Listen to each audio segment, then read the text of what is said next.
The sandstorm came without warning, shrouding the narrow streets of Fallujah in a suffocating amber haze. Visibility dropped to less than 20 yards as SEAL Team 7's extraction went sideways. The eight-man squad had successfully rescued the captured CIA asset from insurgent hands, but their exfiltration route was compromised. Pinned down in a half-collapsed building, they faced withering fire from multiple directions.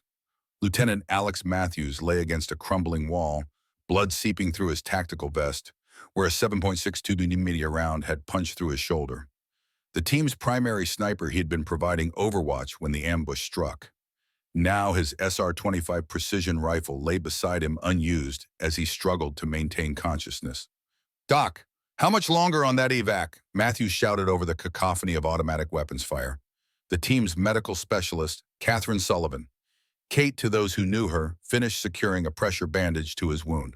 At 28, she was older than most Navy corpsmen, having joined after completing medical school rather than right out of high school.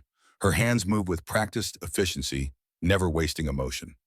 10 minutes, she replied, her voice steady despite the chaos around them. "If we can hold this position." A young SEAL, Petty Officer Jenkins, slammed into cover beside them, breathing hard. "Lieutenant, we've got shooters on the eastern rooftops. Ballard's hit. Can't maintain our perimeter with this rate of fire." Matthews attempted to reach for his rifle, but Kate firmly pressed him back. "You've lost too much blood," she said. "Your shooting days are over for now." The lieutenant's face contorted with frustration. "Those rooftop positions will cut down our extraction team if we don't neutralize them."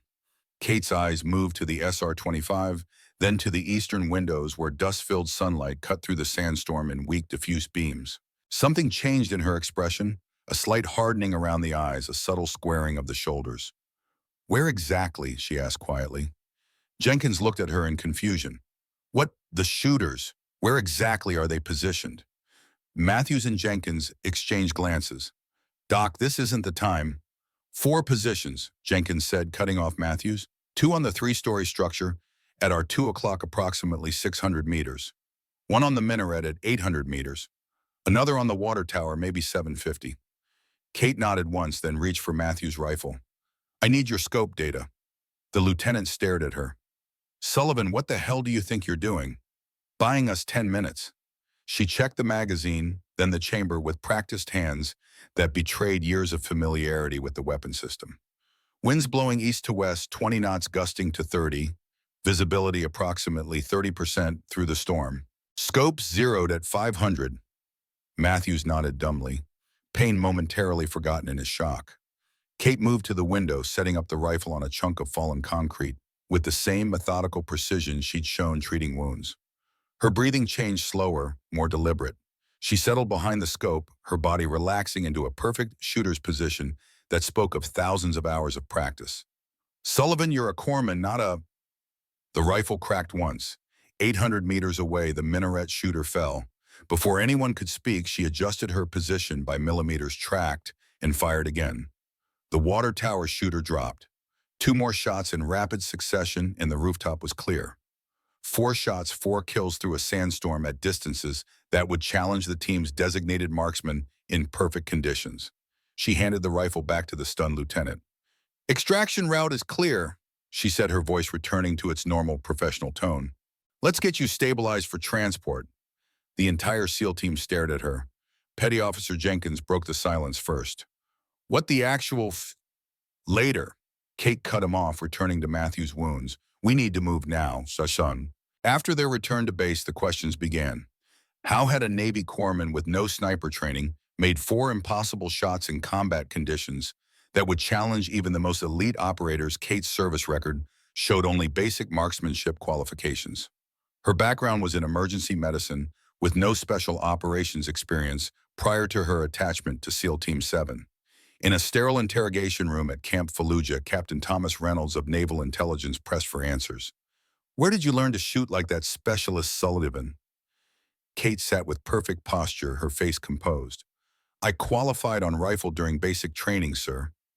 "Basic training doesn't teach you to make 800-meter shots through a sandstorm." "I grew up hunting in Montana, sir. My grandfather taught me." Reynolds leaned forward. "Your grandfather must have been one hell of a hunter." Something flashed in Kate's eyes, a momentary intensity that was quickly suppressed. He was Sir. Your actions saved that team, Sullivan. But you understand why we're concerned.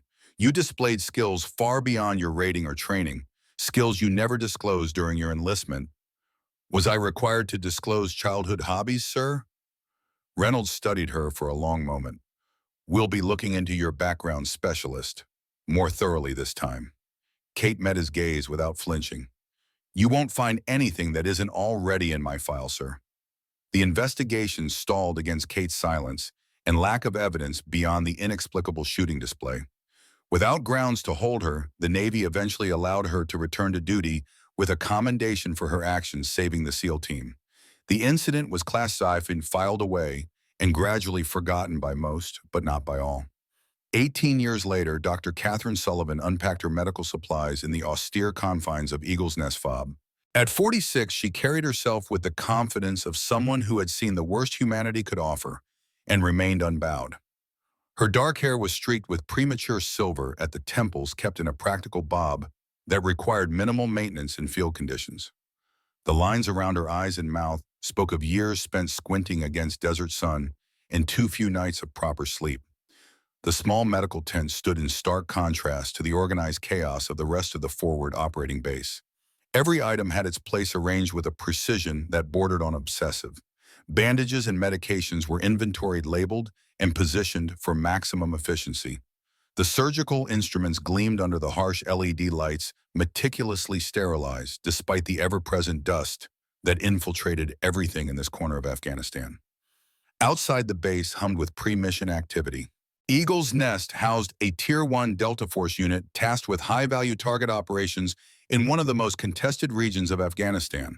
The special operators moved with purpose through the compound, checking gear and reviewing intelligence for upcoming missions. Kate secured the last of her trauma kits and stepped outside, squinting against the harsh mountain sunlight. The thin air at 7,000 feet made the heat feel different from Iraq, drier, sharper somehow. A group of operators walked past, nodding politely but maintaining their distance. After 6 weeks at Eagle's Nest, she was still doc to them, necessary support personnel, but not truly part of their tight-knit circle. Sullivan, the voice came from behind her. She turned to find Captain Jack Ryan approaching. At 40, Ryan had the lean, weathered look of a career special operator. His sun-darkened face was etched with fine lines, his green eyes constantly scanning for threats, even within the relative safety of the base. Before taking command of this Delta unit, he'd served with the Army's Special Forces, the Green Berets, earning a reputation for strategic thinking and uncompromising standards. Captain, she acknowledged, medical supplies come in on the resupply chopper. Yes, sir. Everything's inventoried and distributed. The trauma kits for tomorrow's operation are prepped and ready. Ryan studied her with that same evaluating gaze he'd shown since her arrival. You always this organized, Doc.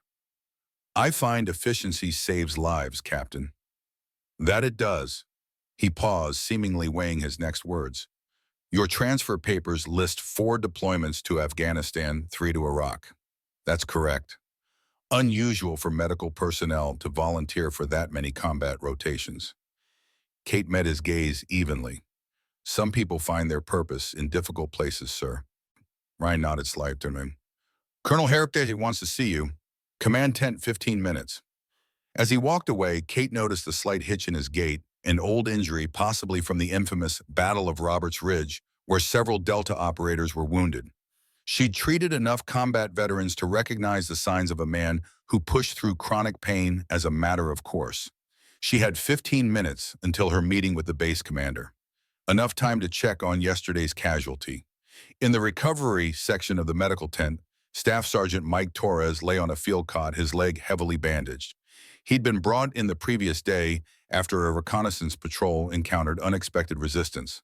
How's the pain? Sergeant's scale of 1 to 10.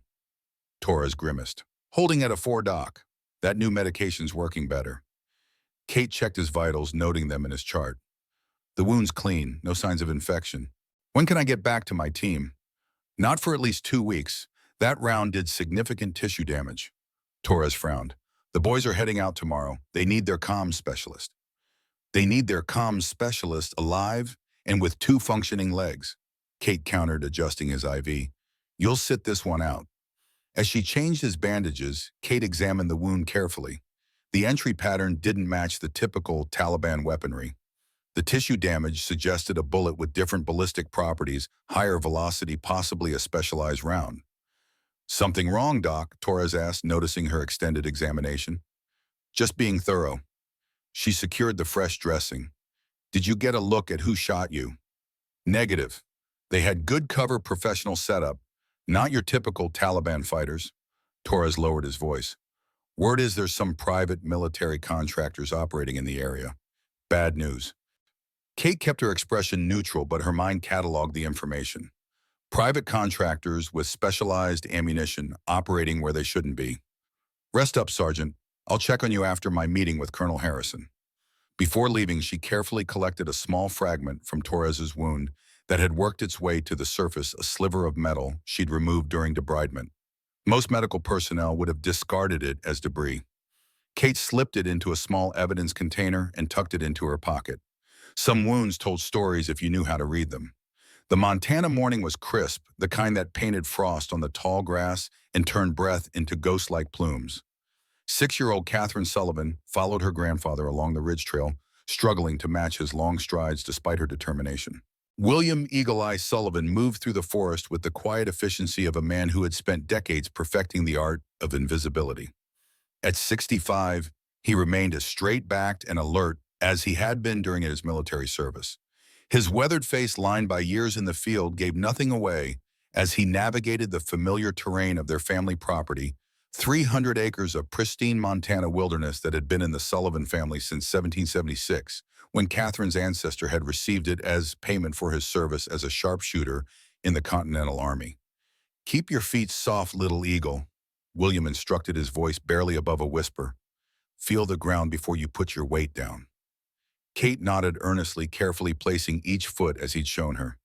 They crested the ridge and William gestured for her to crouch beside him. Below, a small clearing opened up, bathed in the golden light of early morning. What do you see? He asked. Kate squinted, scanning the clearing as he'd taught her. Nothing.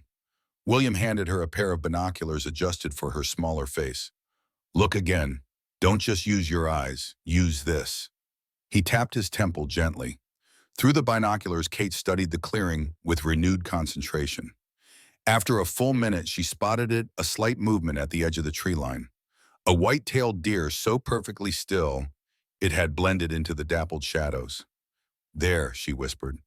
A deer, about 200 yards at the edge of the pines. William's face creased into a rare smile. Good. How did you find it? The shadow looked wrong, too solid. He nodded approvingly. The Sullivan eye notices what others miss.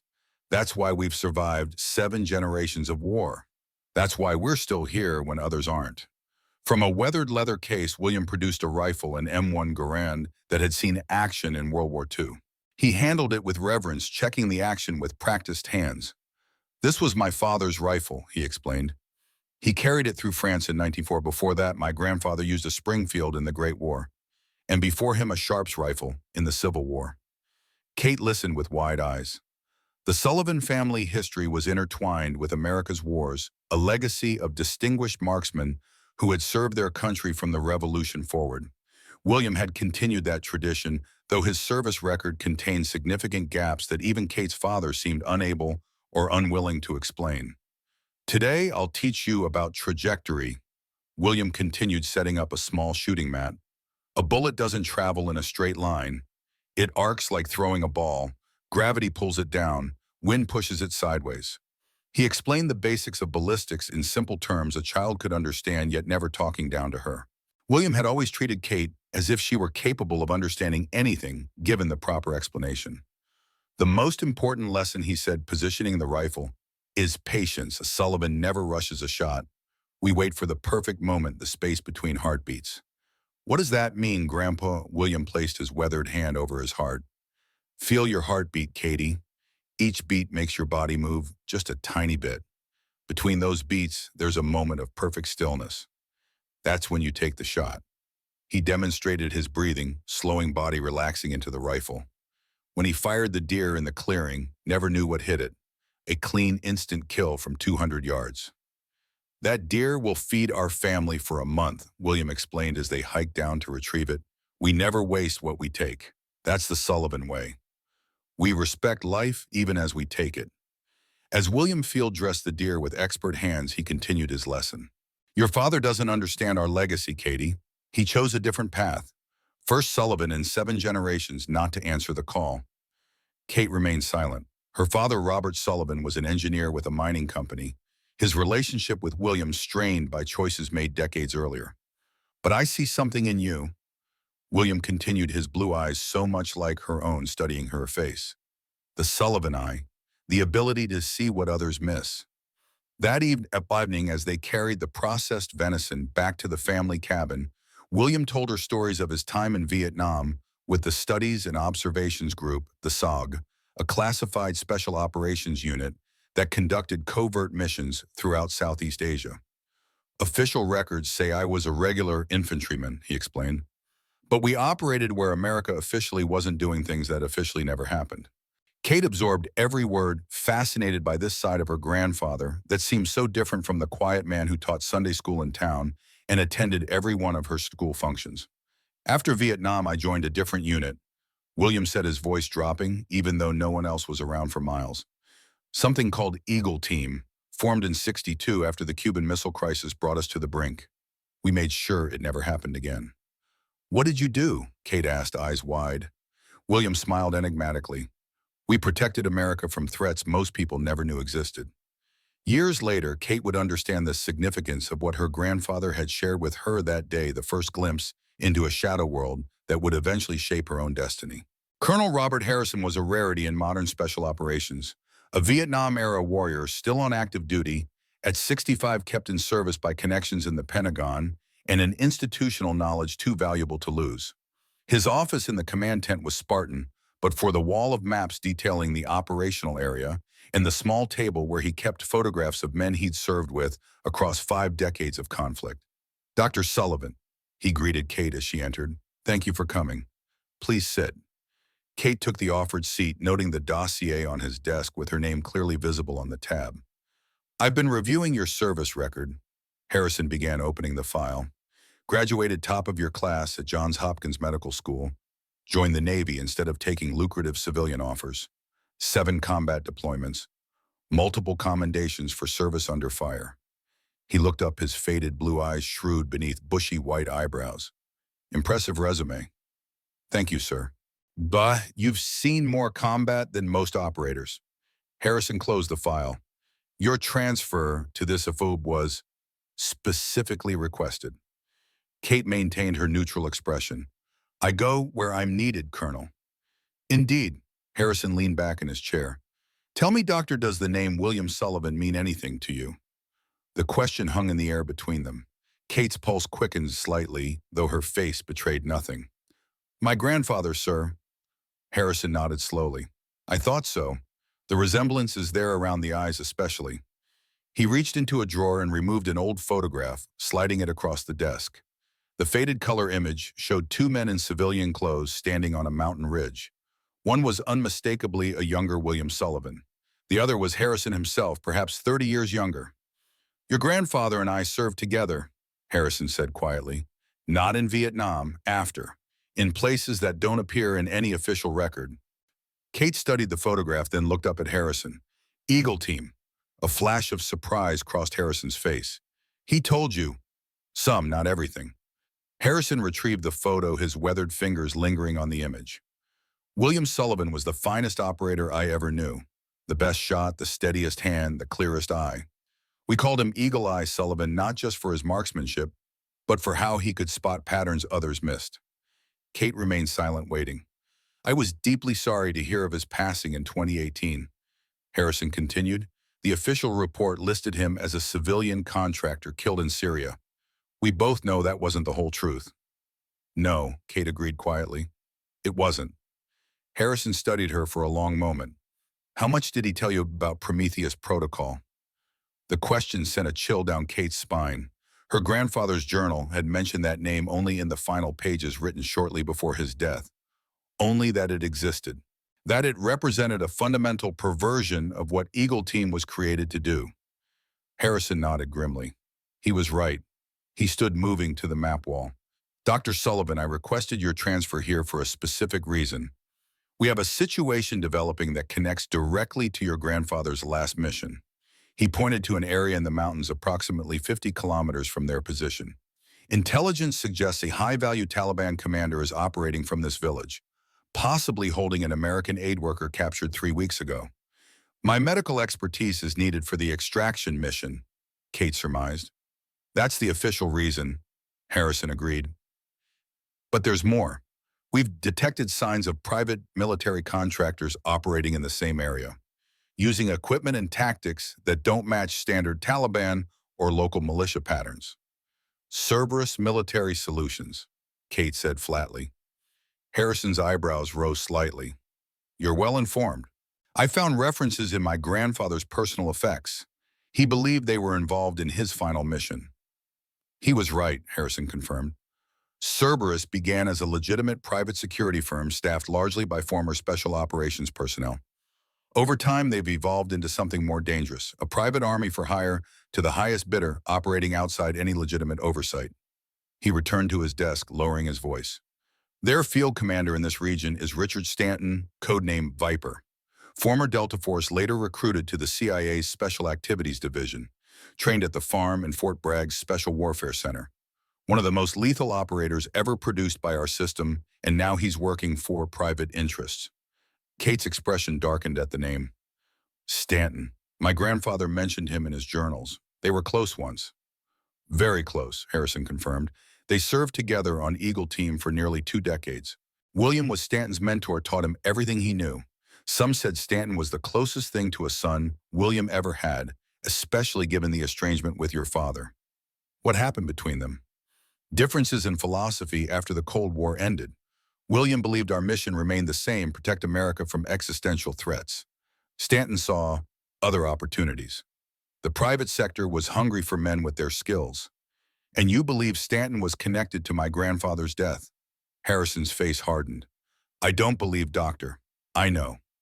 William was investigating Cerberus and their connection to Prometheus Protocol when he was killed in Syria.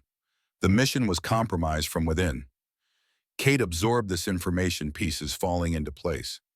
Why tell me this now? Because tomorrow's operation will likely bring us into contact with Cerberus personnel. I wanted you prepared. Harrison leaned forward. And because your grandfather trusted you enough to share information about Eagle Team, he saw something in you that he believed in. The Sullivan Eye, Kate murmured. More than that, Harrison replied. William believed in bloodlines. He believed certain qualities passed through generations, not just physical traits like marksmanship, but moral courage. The willingness to stand against corruption, no matter the can't. A commotion outside interrupted their conversation, shouting followed by the distinctive crack of rifle fire. Both Kate and Harrison were on their feet instantly. Stay here, Harrison ordered, reaching for his sidearm. But Kate was already moving toward the tent entrance. My patients may need me. Outside, chaos had erupted. Tracer rounds cut through the gathering dusk as base personnel scrambled for defensive positions. An alarm blared its urgent wail, adding to the confusion. Contact north perimeter, someone shouted. Multiple hostiles. Kate sprinted toward the medical tent, dodging between barriers and bunkers. Ahead, she saw Captain Ryan organizing a defensive position, shouting orders to his operators as they returned fire toward the rocky ridge that overlooked the northern edge of the base. Sullivan, Ryan spotted her. Get to cover. Instead, Kate dropped beside a wounded soldier who lay exposed near the perimeter fence, quickly assessing his injuries. Shrapnel wounds to the torso, but no major arterial bleeding. She began treatment, ignoring the bullets impacting nearby. Sniper on the ridge, an operator called out. Can't get a position on him. Ryan cursed, adjusting his position to avoid the sniper's field of fire. We need counter-sniper capability. Matthews is on patrol with Bravo team. Kate completed an emergency dressing on the wounded soldier, then called to 2 nearby personnel. Get him to the medical tent. Pressure on that bandage. As they moved the wounded man, Kate's eyes tracked to the northern ridge. The Sullivan Eye, that inherited ability to process visual information differently, automatically calculated distance angle wind factors. 400 meters to the sniper's position, wind from the west at approximately 15 knots, slight elevation advantage to the shooter.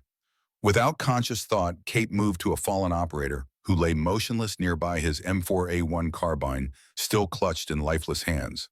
She checked for a pulse, nothing. The man had taken a clean headshot. She lifted the rifle, checking the magazine and chamber with practiced hands that betrayed years of muscle memory.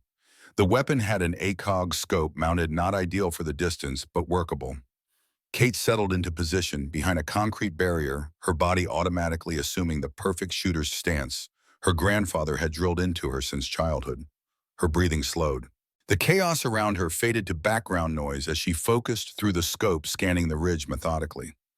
There, a slight disturbance in the natural pattern of the rocks, a barrel protruding just enough to be visible to someone who knew exactly what to look for. In the space between heartbeats, Kate squeezed the trigger. 400 meters away, the Taliban sniper slumped forward, the precision headshot ending his threat instantly. Kate immediately shifted position, finding and eliminating two more distant threats with the same mechanical precision. 3 shots, 3 kills each, a perfect headshot despite the challenging conditions and limited optics of the M4. As the firefight subsided, the base personnel securing the perimeter, Kate became aware of someone standing beside her. Captain Ryan stared down at her, his expression unreadable. "Fallujah," he said quietly. 2004. I was there. Second squad pinned down in the sandstorm. I watched you make 4 impossible shots with Lieutenant Matthews' SR-25. Kate lowered the rifle, slowly meeting his gaze. I was a junior operator then, Ryan continued. My first deployment with the teams. You saved us, then disappeared before anyone could ask questions. His eyes narrowed. You're not just a doctor, are you, Sullivan? Before Kate could respond, Colonel Harrison approached, his face grim but unsurprised. Captain Ryan, he acknowledged, I see you have discovered Sullivan's additional skill set. Ryan's expression hardened. You knew and didn't inform me before putting her with my unit. Need to know basis, Captain, Harrison replied calmly. And now you know. Kate rose to her feet, handing the rifle to a nearby soldier. I need to check on casualties, she said, professional mask firmly back in place. This conversation isn't over. Ryan warned, though, without hostility. Whatever game you and the Colonel are playing, my men's lives are at stake. It's not a game, Captain, Harrison said gravely. And tomorrow's mission just became significantly more complicated. This is more than just a gas station, isn't it? 15-year-old Kate asked her grandfather as they pulled up to the dilapidated structure. William Sullivan smiled enigmatically. What makes you say that? The security cameras are too new. Hidden, but I spotted 3 on the approach, and you've maintained the road despite the business being closed for years. William's eyes crinkled with pride. The Sullivan eye misses nothing. Good girl. Sullivan's fuel stop had once been a thriving business on Route 89, serving travelers and locals alike, until the new interstate diverted traffic elsewhere in the mid-1980s. From the outside, it appeared abandoned, peeling paint, faded signs advertising brands that no longer existed, dust-covered windows. The perfect cover for something else entirely. William unlocked the padlocked front door with a key he always carried, revealing an interior that matched the decrepit exterior, except for the lack of dust. Despite appearances, someone maintained this place regularly. During the Cold War, William explained, as he led Kate through the empty store area, men like me needed secure locations off the books, places to meet, plan operations, store equipment.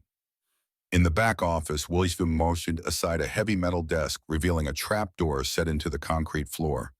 Below was a set of stairs leading to a fully equipped bunker, communications equipment, weapons racks, maps covering the walls, and filing cabinets filled with documents bearing government classification markings. This is an Eagle Team station, William said, his voice taking on a reverence Kate had rarely heard from him. One of 12 across the country. We called this one Eagle's Nest due to its location in the mountains. Kate ran her fingers over an emblem on one of the maps, a stylized eagle with a drop of red at its beak. What exactly was Eagle Team, Grandpa? You've never fully explained. William checked the communications equipment, which still appeared operational despite the end of the Cold War. Officially, we didn't exist in any record. But since 1962, after the Cuban Missile Crisis brought us to the brink, we've been there, making sure it never happens again. He sat heavily in a chair, suddenly looking every one of his 74 years. We were formed as a last line of defense against existential threats to America. Not just foreign adversaries, but domestic threats, as well corrupt officials, coup attempts, terrorist cells. We operated beyond politics, beyond national interests, focused solely on preventing catastrophe. Kate listened intently as her grandfather described operations spanning decades preventing a Soviet agent from sabotaging American nuclear facilities in 1968, stopping a planned assassination of President Nixon in 1972, neutralizing a rogue general's attempt to provoke nuclear conflict during the 1983 Able Archer exercise. In the early days, our mission was clear. William continued pulling out a photo album from a secure cabinet. This was the original team, men who understood the stakes. Kate studied the photographs. Younger versions of her grandfather stood with other serious-faced men in various locations around the world, though none were clearly identifiable. One face appeared repeatedly, a handsome dark-haired man often at William's side. "That's Richard Stanton," William said, noticing her attention. "My finest student, like a son to me in many ways." "What happened to him?" Kate asked, sensing something in her grandfather's tone. William's expression darkened. After the Soviet Union fell, things changed. New leadership, new priorities. Some within Eagle Team began taking assignments that served particular political or economic interests rather than genuine security threats. Rick was among the first to see the opportunities. He closed the album with a finality that suggested deep disappointment. He left government service in 2001, founded a private military company called Cerberus, started recruiting other Eagle Team operators, offering triple the salary for half the oversight. From another secure cabinet, William removed a leather-bound journal. "I've documented everything here. The gradual corruption of our mission, the specific operations that crossed the line from protection to aggression, and Stanton's role in all of it." William handed the journal to Kate. "I'm showing you this because I trust you, Katie. You have the Sullivan eye, not just the physical gift for marksmanship, but the moral clarity to see right from wrong when lines blur." Kate accepted the journal solemnly. "Why show me now?" "Because I'm getting old," William replied simply. "And because there's something happening within Eagle Team that concerns me greatly. A project called Prometheus Protocol. I don't have all the details yet, but it represents a fundamental shift from our founding principles." He placed a hand on Kate's shoulder. "Promise me something, Katie. If anything happens to me, you'll use what I've taught you only to protect, never to harm. That you'll find a way to save lives, not take them." "I promise, Grandpa," she replied, not understanding then how difficult that promise would be to keep. The September rain pelted the church windows like buckshot, providing a grim soundtrack to the hollow words of the military chaplain. 42-year-old Kate sat in the front pew, her black dress soaked at the hem from the walk across the cemetery grounds. The flag-draped coffin before her contained no body. William Sullivan's remains had never been recovered from the collapsed building in northern Syria, where he had died during what the government tersely described as an incident involving a civilian contractor for the Defense Department. After the service, a tall man in his 60s approached his military bearing evident, despite the civilian clothes. "Dr. Sullivan," he introduced himself, extending his hand. "Colonel James Harrington. I served with your grandfather." Kate recognized the name from William's journals. "Eagle Team," she said quietly. Harrington nodded slightly. "He spoke of you often. His little eagle with the Sullivan eye." "Were you there?" Kate asked directly. "In Syria?" "No," Harrington replied, his expression grave. "But I know what happened. Would you walk with me?" "Away from the mourners," Harrington spoke in low tones. "The official report says William died protecting an extraction team when the primary plan failed. That's true as far as it goes." "But," Kate prompted, "but what it won't say is that he identified the ambush before anyone else recognized a pattern in the enemy's deployment that no one should have been able to see. He got the hostage and 3 team members out before the building collapsed." Harrington reached into his pocket and withdrew a small brass object, a single rifle cartridge, a .338 Lapua Magnum with words microscopically etched along its length. "He wanted you to have this," Harrington said, placing it in her palm. "Said you'd understand what to do with it." Kate rolled the cartridge between her fingers until she could make out the inscription, "Shoot in the space between heartbeats." "The man leading the operation was Richard Stanton," Harrington continued. "Codename Viper. Former Delta Force, later recruited to the CIA's Special Activities Division. He and William had a history." "I know their history," Kate said, the pieces finally connecting. My grandfather trained him, trusted him, and Stanton betrayed that trust. There's more to it than that, Harrington said quietly. Stanton and your grandfather had a fundamental disagreement about Eagle Team's purpose after the Cold War. William wanted to maintain our original mission protecting America from existential threats. Stanton saw an opportunity to leverage our skills and access for private gain, and he was involved with Prometheus Protocol. Harrington's eyebrows rose slightly. William told you about that. Not everything, just enough to know it represented a corruption of Eagle Team's original mission. That's putting it mildly, Harrington muttered. Prometheus was designed to transform Eagle Team from a protective force into a proactive one, eliminating threats before they materialized, even if that meant operating without oversight or clear evidence. A chill that had nothing to do with the rain settled over Kate. My grandfather was investigating this. That's why he was in Syria. Yes, Harrington confirmed. He believed Stanton had compromised the operation deliberately. That William wasn't meant to return from that mission. Kate clutched the brass cartridge tightly. Why are you telling me this? Harrington's weathered face reflected decades of classified operations and hard decisions. Because your grandfather believed you inherited more than just his eye, Catherine. He believed you inherited his sense of duty, his moral compass. He glanced toward the church where mourners were dispersing. There will come a time when you'll have to make a choice about how to honor William's legacy. When that moment arrives, remember what he taught you. In the aftermath of the attack, Kate worked tirelessly in the medical tent, treating the wounded with the same precision she had displayed with the rifle. 3 dead, 7 wounded, a toll that would have been much higher without her intervention. As she finished suturing a shrapnel wound on a young soldier, Captain Ryan entered the tent. He stood silently watching her work until she completed the procedure. Your patient will make it, she said without looking up, securing the final bandage. Thanks to you, Ryan acknowledged. Twice over. Your shooting saved more lives than your medical skills today, and that's saying something. Kate sterilized her instruments methodically. I'm a doctor first, Captain. Always have been. And the other skills? Where did those come from? She met his gaze directly.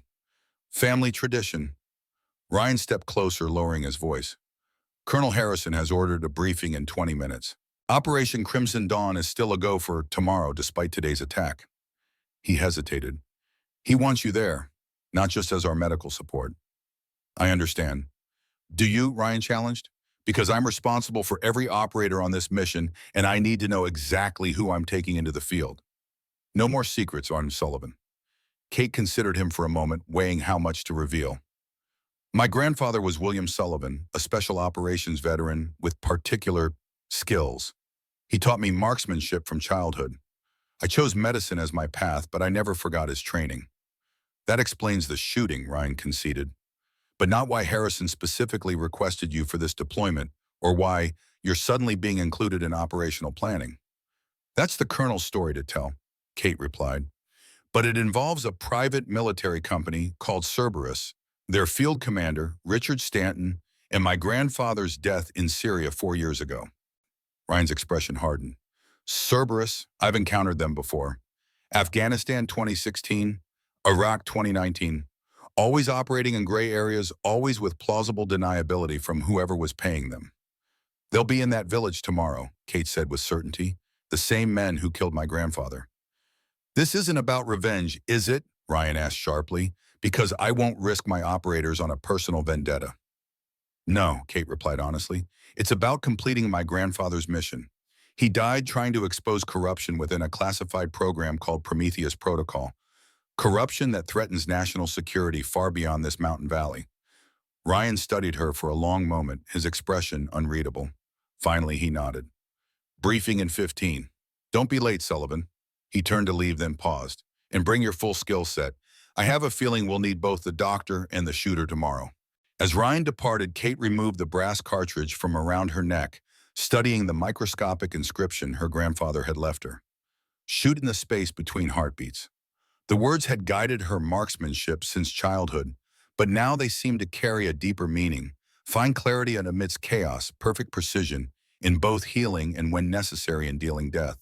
Tomorrow would test both sides of her inheritance. The pre-mission darkness shrouded the operations tent in an uneasy quiet. Kate Sullivan methodically reviewed the intelligence materials spread across the table. Satellite imagery, topographical maps, and surveillance photos formed a mosaic that to the Sullivan eye revealed clear patterns others missed. "You've been staring at that same ridgeline for 20 minutes," Captain Ryan observed, setting down 2 steaming cups of coffee. Kate accepted the cup without looking up. "Because it's wrong." "What are wrong, House Finham?" These defensive positions, Kate traced 3 locations surrounding the village. "The spacing is 2 precise fields of fire, too perfectly calibrated." This positioning methodology was developed by Eagle Team in the 1980s, specifically for high-value protection scenarios. Ryan leaned closer. "You're saying Cerberus is using your grandfather's playbook?" "Not just any playbook. This is Stanton's signature setup. See how the secondary positions are offset exactly 12 degrees from the primary. That was his personal modification to the standard protocol." Kate shifted to another map. "Look at the village's defensive infrastructure, new firing positions disguised as civilian structures, irrigation ditches repositioned to channel approaching forces into kill zones." "Jesus," Ryan muttered. "This isn't just an ambush, it's a fortress. And there's more." Kate pulled out a small notebook with calculations.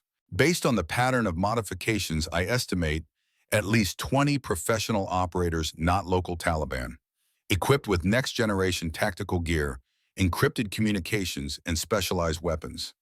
Ryan's expression darkened. "We're going in with 12 men." 13, Kate corrected quietly, meeting his gaze. A moment passed before Ryan nodded. 13. He reached for his radio. "I need to brief the team. Mission parameters just changed significantly." As Ryan stepped away, Kate turned to her medical pack.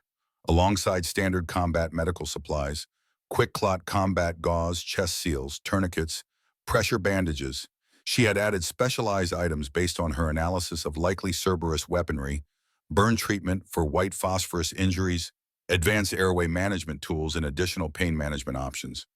When Ryan returned, his face was grim. "Team's been briefed. They're not happy about walking into a professional ambush, but they understand the mission parameters." He hesitated. "There's something you should know about our target package." "The American hostage," Kate surmised. "Thomas Bennett isn't just any aid worker. He's ex-CIA specialized in identifying financial networks supporting terrorist operations. His capture wasn't random." Kate processed this. "He found something connecting Taliban funding to Cerberus." Ryan's eyebrows rose slightly. "That's classified beyond my clearance, but Harrison indicated something similar." He studied her. "The pieces fit too perfectly. Bennett tracks financial networks, discovers something linking Cerberus to regional operations, gets captured by Taliban, who just happen to be in an area where Cerberus operates. And we're sent in to extract him," Kate finished the thought, "with me specifically requested for the mission." "Exactly. I need to know, are we walking into another Syria?" Kate weighed her response carefully. "My grandfather trusted Harrison, but in his final journal entries, he questioned everyone, even his oldest friends." Ryan gestured to her equipment. "Speaking of which, what's your loadout?" After yesterday's display, Kate met his gaze directly. "I'm a doctor, first captain." She opened a side compartment of her pack, revealing a custom Kimber 1911 .45 pistol with specialized modifications. "Grandfather's sidearm," she explained. "I'll carry it as a last resort." Ryan studied the weapon, then her face. "If we encounter Stanton, what happens?" "I complete William Sullivan's mission," she replied evenly, "gathering evidence of Prometheus protocol and returning it to proper authorities. Personal vengeance doesn't factor into the equation." "Good," Ryan said, though skepticism lingered in his eyes. "Because I've seen what happens when operations become personal. Things get messy, people make mistakes, operators die. I've spent 18 years honoring my promise to my grandfather to save lives, not take them," Kate said. "I'm not about to abandon that principle now." The two Blackhawks skimmed low over the rugged terrain. Inside the lead aircraft, Kate sat between Ryan and Master Sergeant Miller, the team's senior NCO. The rhythmic vibration penetrated bone and tissue, a physical manifestation of the tension that gripped the operators. 2 minutes to drop point," Ryan's voice crackled through their headsets. Kate verified her medical pack and body armor. The weight of her grandfather's 1911 pressed against her thigh, a tangible reminder of the dual nature of her mission. Doc. Miller leaned toward her, voice barely audible over the rotor noise. Ryan briefed us on your specialized skills. If things go sideways out there, don't hesitate. These men are family to me. Kate nodded, once understanding the significance of Miller's tacit acceptance. The helicopter touched down in a narrow clearing 5 kilometers from their objective. The team deployed with practiced efficiency, establishing a security perimeter within seconds. Kate moved with them, maintaining proper spacing and minimizing her profile. Comms check, Ryan ordered each operator, confirming their equipment functioned properly. Remember, we approached through the Eastern Ravine system, Ryan instructed. Sullivan identified it as our best chance to avoid their pre-established kill zones. Miller, take point. Davis on rear security. Sullivan, you're with me. The team navigated the steep, rocky terrain with fluid efficiency. After 2 hours, they reached the mouth of the Eastern Ravine, a narrow passage carved through the mountains by millennia of seasonal water flow. Miller hesitated at the entrance. Textbook choke point. Ryan glanced at Kate. Sullivan. Kate studied the ravine, analyzing erosion patterns and sediment deposits. There's a secondary channel approximately 200 meters in a split where seasonal flooding created an alternate path, less obvious, potentially unmonitored. How could you possibly know that? Miller questioned. Geological indicators, Kate replied. My grandfather emphasized terrain analysis. The southern wall shows different erosion patterns, suggesting a secondary water channel. Miller shook his head slightly. No offense, Doc, but I've been operating in these mountains for 4 deployments. Never heard of using erosion patterns to identify hidden paths. The Sullivan eye sees what others miss, Sergeant, Ryan said quietly. I've witnessed it firsthand. The team entered the ravine, moving in single file through the narrowest sections. When they approached the split, Kate had predicted. Miller looked skeptical. That's your alternate route, looks like a dead end. It's an optical illusion, Kate explained. The passage turns sharply after about 5 meters, concealing the continuing channel. Sergeant Davis moved forward to verify, disappearing into the narrow gap. Moments passed in tense silence before his voice came through their comms. Sullivan's right. Channel continues southeast, looks navigable. Good call, Doc. Kate caught Ryan's evaluating glance as they proceeded through the hidden passage. The weight of his growing trust was almost as heavy as the 1911 against her thigh. 3 hours into their movement, Ryan called a halt at a vantage point overlooking their objective. The village spread below them, a cluster of mud brick buildings nestled in a narrow valley, seemingly peaceful in the late morning sun. Kate studied the village through binoculars. Movement patterns are wrong, she said quietly. Explain. The sentries are maintaining precise intervals, perfect sight lines. Local Taliban show more randomness. These men move like professionals, operating under strict protocols. She adjusted her focus. And look at the main building's roof. The dust patterns show regular access to what should be an unused observation post. Kate shifted her attention to a position northeast of the village. That ridge has been disturbed recently. Fresh boot prints, different from local footwear. I'd bet my medical license there's a sniper position there. The team's communications specialist frowned at his equipment. Captain, I'm getting interference on our secure channel. Someone's jamming us. Ryan's expression hardened. Active countermeasures, not Taliban capability. Cerberus, Kate confirmed. High-end electronic warfare suite. They know we're here. How we maintain communications discipline, use the ravine for cover. Ryan scanned the surrounding ridges, tension evident in his posture. Because they were expecting us, Kate said, the realization crystallizing. This wasn't about catching us by surprise. It was about channeling us exactly where they wanted. Which means what exactly? It means someone told them we were coming. As they reached their final approach position, approximately 800 meters from the village edge, the crack of a high-velocity round split the air. Sergeant Davis, moving on point, dropped instantly a precision shot to the upper chest just above his body armor. Sniper, Miller hissed as the team scrambled for cover. Kate was already moving toward Davis, medical instincts taking precedence. The bullet had found the gap between protective plates, causing severe trauma to the subclavian artery. I need to get to him now, she called to Ryan. Too exposed, he responded. We need to neutralize that shooter first.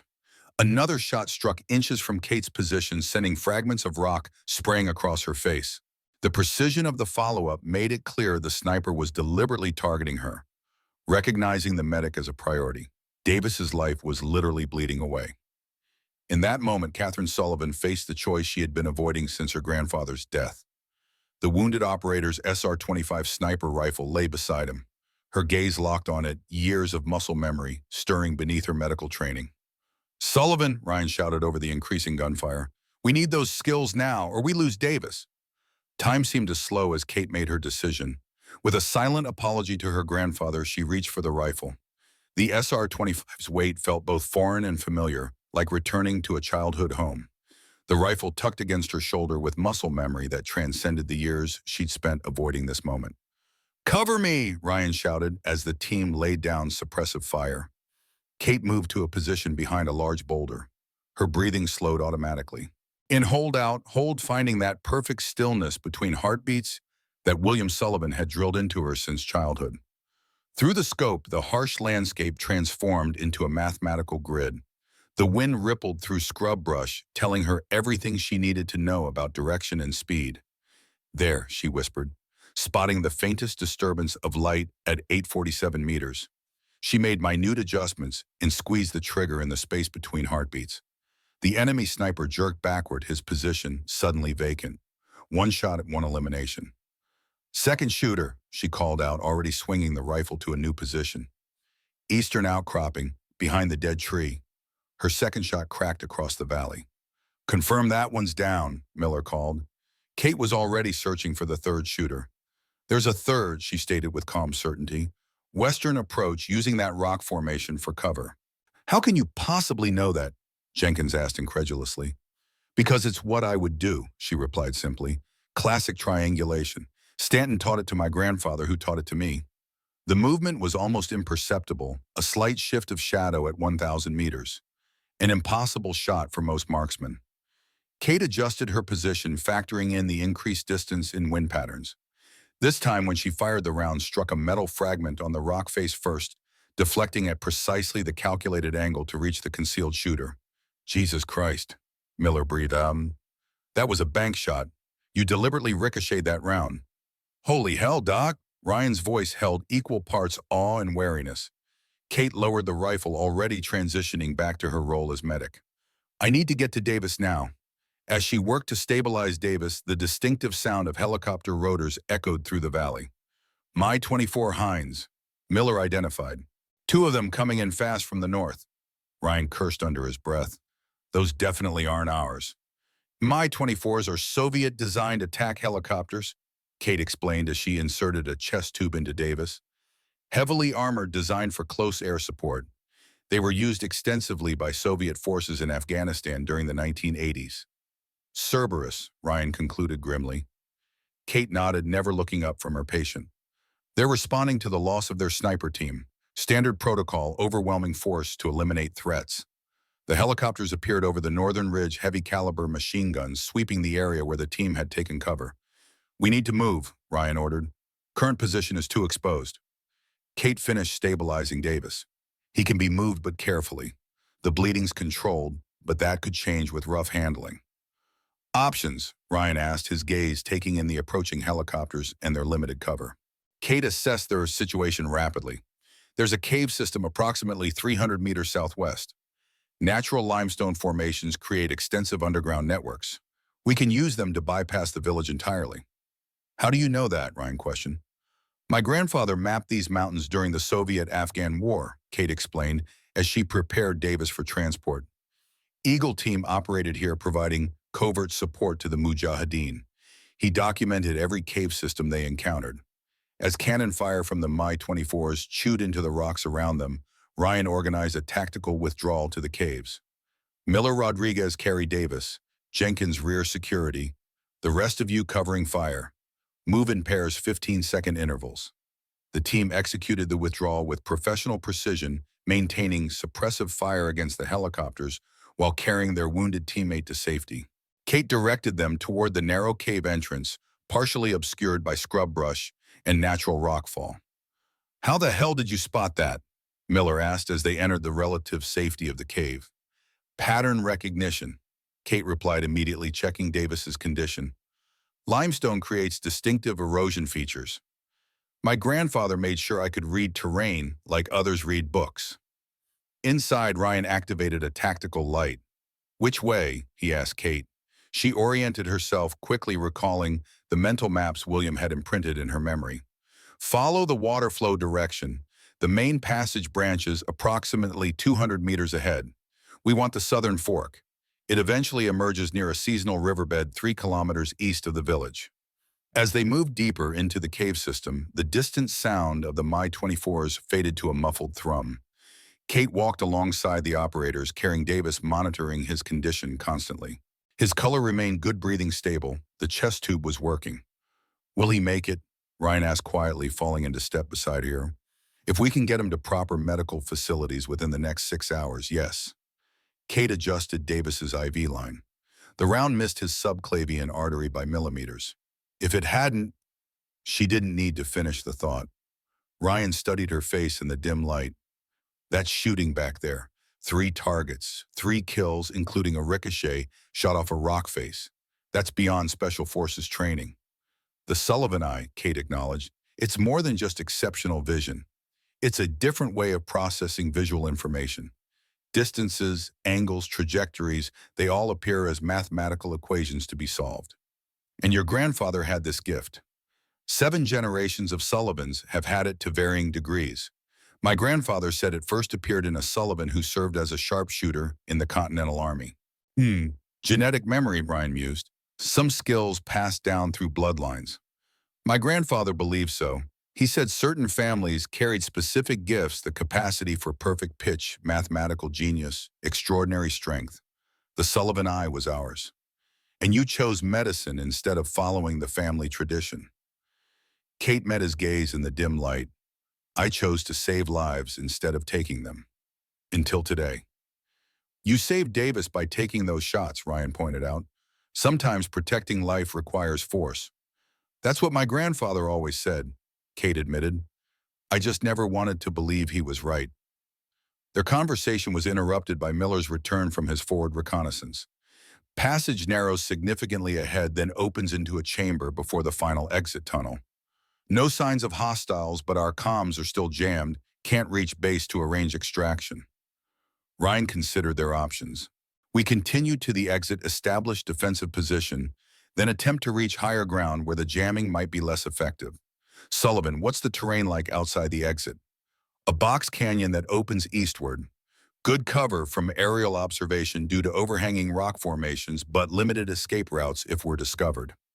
We'll have to risk it, Ryan decided. Davis needs evac sooner rather than later. The team continued forward, navigating the winding passages with Kate's guidance. The narrow section Miller had mentioned forced them to move single file, carefully maneuvering Davis's stretcher through the constricted space. We're about 200 meters from the chamber, Kate informed Ryan as they paused to check Davis's condition. The passage opens significantly there before narrowing again for the final exit tunnel. Ryan lowered his voice. I need to know exactly what we're dealing with, Sullivan. No more partial truths. Kate checked Davis's IV before responding. My grandfather spent decades with Eagle Team, a classified unit created after the Cuban Missile Crisis. Their mission was preventing existential threats to America operating beyond politics, beyond national interests. After the Soviet Union fell, things changed.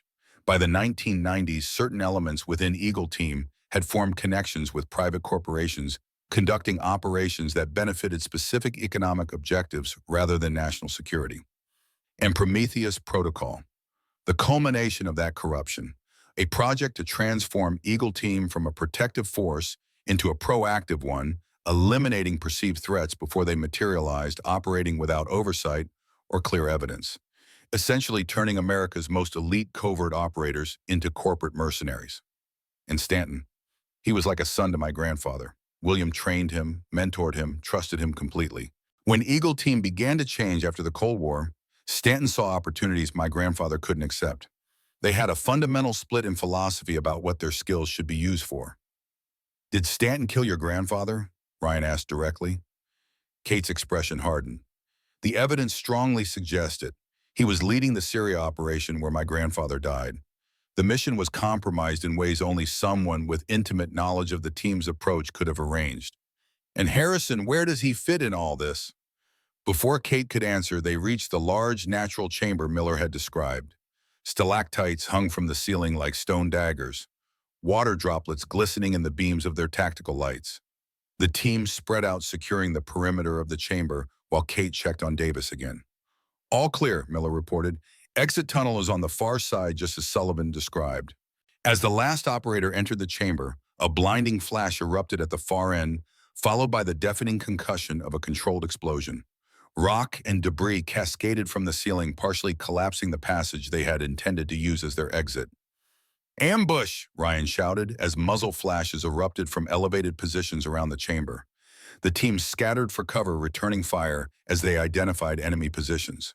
Cerberus operators had somehow gotten ahead of them, using superior knowledge of the cave system to set a perfect trap. Kate dragged Davis behind a stone formation, shielding him from the crossfire while assessing the tactical situation. The Sullivan Eye quickly identified 7 enemy positions, their fields of fire creating interlocking zones that covered most of the chamber floor.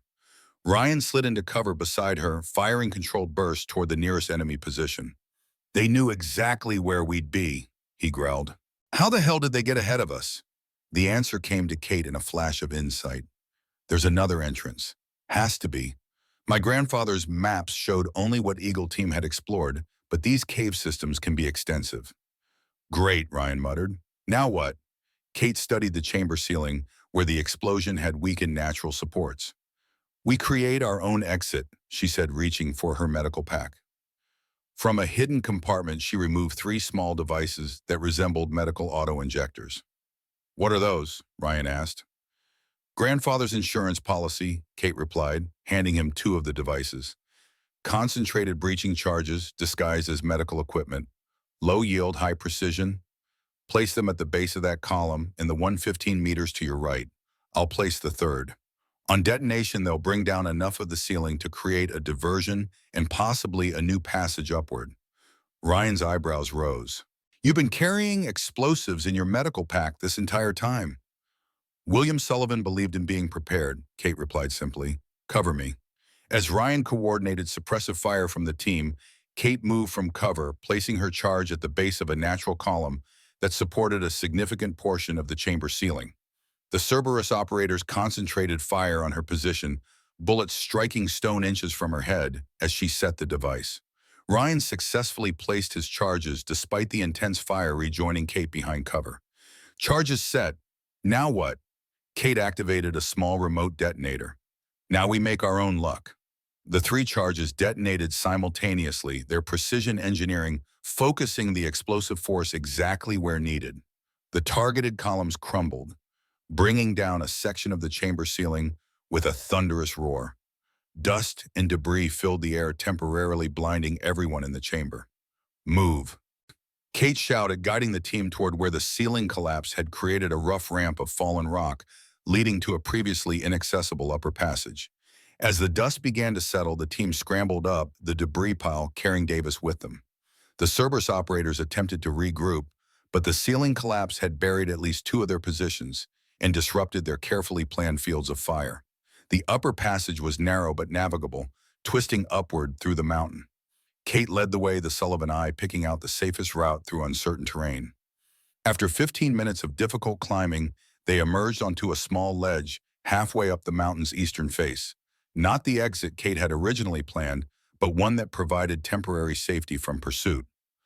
"Comms check," Ryan ordered, and this time their communications specialist reported success. "Jamming is weaker here," he confirmed. "I've got a signal patchy, but functional." "Contact base," Ryan instructed. "We need immediate extraction. Send coordinates for this position." As the specialist relayed their situation to Eagle's Nest FOB, Kate tended to Davis and the 2 other operators who had sustained minor injuries during the firefight. Her hands worked with practiced efficiency, but her mind raced through the implications of what had just happened. Cerberus had known exactly where they would be. They had prepared an ambush in a location only someone with intimate knowledge of their route could have anticipated. Someone had betrayed their mission parameters. Ryan joined her after confirming extraction was inbound. "Blackhawks launching now. ETA 25 minutes. His expression was grim. "We were compromised." "Yes," Kate agreed quietly. "Someone with detailed knowledge of our approach route in my grandfather's cave maps." Harrison, Ryan suggested, lowering his voice to ensure they weren't overheard. Kate considered the possibility. Maybe, or someone close to him at Eagle's Nest. Cerberus has infiltrated multiple agencies and commands over the years. What about the hostage, Bennett? Was he even real or just bait to get us out here? That's the question, isn't it? Kate replied. If this was just about eliminating me, there were easier ways. But if they needed specific operators in a specific location, the distant thump of helicopter rotors reached them before Ryan could respond. Not the distinctive sound of the Mi-24s, but the familiar rhythm of American Blackhawks. Extractions early, Ryan frowned, raising his binoculars to scan the horizon. Two UH-60 Blackhawks appeared approaching their position with the aggressive maneuvering characteristic of combat insertions. Miniguns mounted in their doors provided suppressive fire against the cave entrances below where Cerberus operators had begun to emerge. As the lead helicopter settled into a hover near their ledge, its crew chief directed the Delta team to board with urgent hand signals. Ryan coordinated the loading sequence, ensuring Davis was secured first, followed by the rest of the team in tactical withdrawal order. Sullivan, time to move, he called as the second helicopter maintained a covering position. Kate provided final covering fire from her position, ensuring her teammates could reach the helicopter safely before beginning her own movement toward extraction.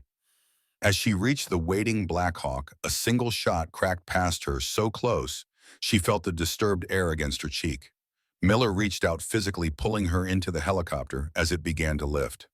Someone really doesn't want you to leave, he observed, gesturing toward a distant ridgeline where a faint glint suggested a sniper's optic catching the sunlight. Kate studied the position through narrowed eyes. Even at this distance, the Sullivan eye could discern details others would miss. The shooter's position, the distinctive setup of the hide, it matched a very specific technique. Stanton, she said quietly. You can tell from here, Miller asked incredulously.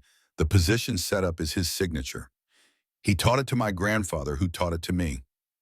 Kate settled into her seat as the Black Hawk gained altitude and speed, banking sharply to clear the ridgeline. Stanton's here personally. This just became much more than a simple ambush. As the adrenaline of combat began to subside, the full implications of what had transpired settled over Kate. Her carefully maintained identity as a simple combat doctor had been irrevocably shattered. The skills she had suppressed for years, the legacy of the Sullivan Eye, had emerged with undeniable clarity when circumstances demanded. Across the helicopter's cargo compartment, Ryan studied her with an evaluating expression. He moved to sit beside her, leaning in to be heard over the rotor noise. Whatever happens, when we get back to base, he said, I want you to know something. You saved my men today, not just with your medical skills, but with everything else you brought to the field. That counts for something with me. The unexpected acknowledgement caught Kate off guard. For years, she had compartmentalized her life, keeping her grandfather's training separate from her medical career. Now those worlds had collided, and the result wasn't the rejection she had feared, but acceptance. Thank you, she replied simply. Ryan nodded once, then his expression turned serious. We need to be careful back at base. If we were compromised from within, we can't know who to trust. What are you suggesting? I have a contact in Army intelligence, someone outside Harrison's chain of command. When we land, play along with whatever happens, but be ready to move if I give the signal. Kate nodded, fingering the brass cartridge around her neck. The space between heartbeats, she murmured. What? Something my grandfather taught me.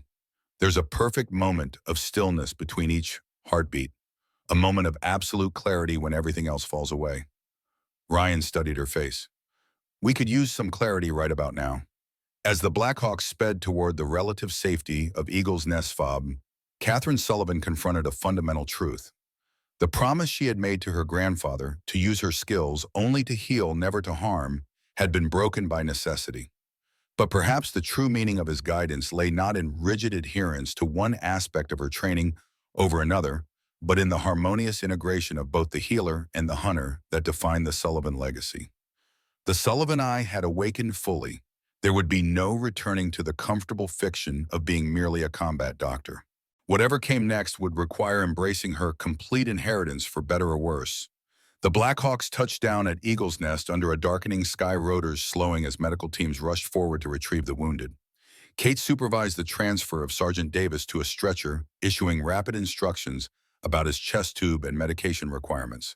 Her hands moved with practiced efficiency, but her senses remained on high alert, scanning the landing zone for any sign of threat. Colonel Harrison stood at the edge of the helipad, his weathered face unreadable, as he observed the team's return. When his gaze locked with Kate's, something passed between them, a fleeting moment of recognition that raised the hair on the back of her neck. Ryan intercepted Harrison before he could approach Kate. "Sir, mission compromised. Enemy forces knew our exact approach route and had specialized equipment waiting. Davis is critical but stable." Harrison nodded grimly. "Debrief in 20 minutes. Full team presence required." As the colonel walked away, Ryan moved closer to Kate, speaking without looking directly at her. "My contact will be monitoring the base communications from the intelligence center. If anything seems off during debrief, get ready to move fast." Kate continued her medical work, outwardly focused on Davis as he was wheeled toward the medical tent. "Where? Old Soviet airstrip 15 clicks south. Extraction team waiting. I've arranged for the contents of your grandfather's journals to be secured separately."